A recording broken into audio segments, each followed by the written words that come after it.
बच्चों, अभी हमने जो अनुच्छेद पढ़ा वो आपको मज़ेदार लगा ना, कि किस प्रकार बीरबल ने उपाय सोचकर, एक बढ़िया सा उपाय सोच के और अपनी जान बचाने की कोशिश की।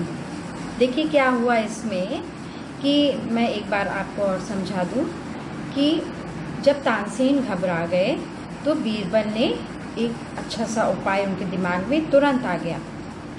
तो उन्होंने क्या किया, ज़ोर ज़ोर से कहने लगे, नहीं पहले मैं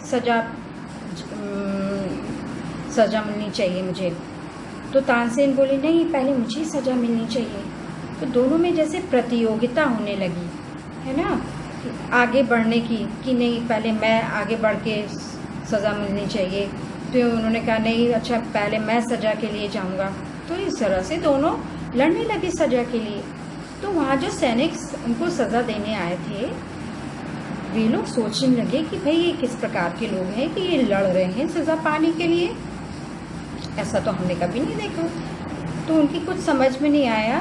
तो वो दोनों को राजा के पास ले गए, अपने राजा के पास ले गए और कहा कि महाराज, ये सज़ा पाने की इनमें दोनों में होड़ लगी है कि पहले मुझे फांसी पे चढ़ाओ, पहले मुझे फांसी पे चढ़ाओ। तो राजा भी आश्चर्य में पड़ा। उसने कहा कि भाई आखिर बात क्या है। उन्होंने बीरबल से पूछा कि क्या बात है, आप क्या चाह रहे हैं। तो बीरबल ने कहा, महाराज आप बहुत दयालु हैं, आप बहुत उदार हैं। उदार यानी दयालु हैं, आपके अंदर बहुत दया है और आप बहुत अच्छे मनुष्य हैं, बहुत अच्छे इंसान हैं। आपको नहीं पता है कि आप कितना गलत काम करने जा रहे हैं। आखिर हमारा तो कोई दोष है नहीं, हमने कोई अपराध नहीं किया है, बस आपको हमारे राजा ने लिख के दे दिया कि इन्हें सज़ा मिलेगी तो आप सज़ा दे रहे हैं। और लेकिन आपको मालूम नहीं है कि ऐसा हमारे राजा ने क्यों किया है।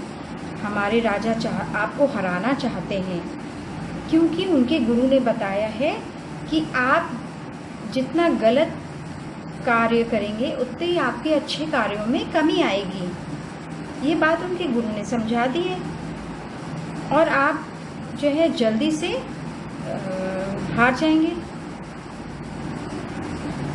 तो राजा को बड़ा आश्चर्य हुआ।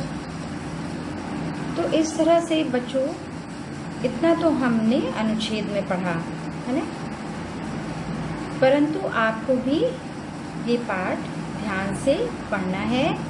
हर एक शब्द पर ध्यान देकर सही उच्चारण के साथ पढ़ना है बच्चों। आप जितना अधिक पढ़ेंगे उतनी आपके पढ़ने की शक्ति बढ़ेगी। और जो इसमें जो भी शब्द आपको ऐसा लग रहा है मुश्किल है, आप नहीं पढ़ पा रहे हो, तो उसको आप पहले लिखो।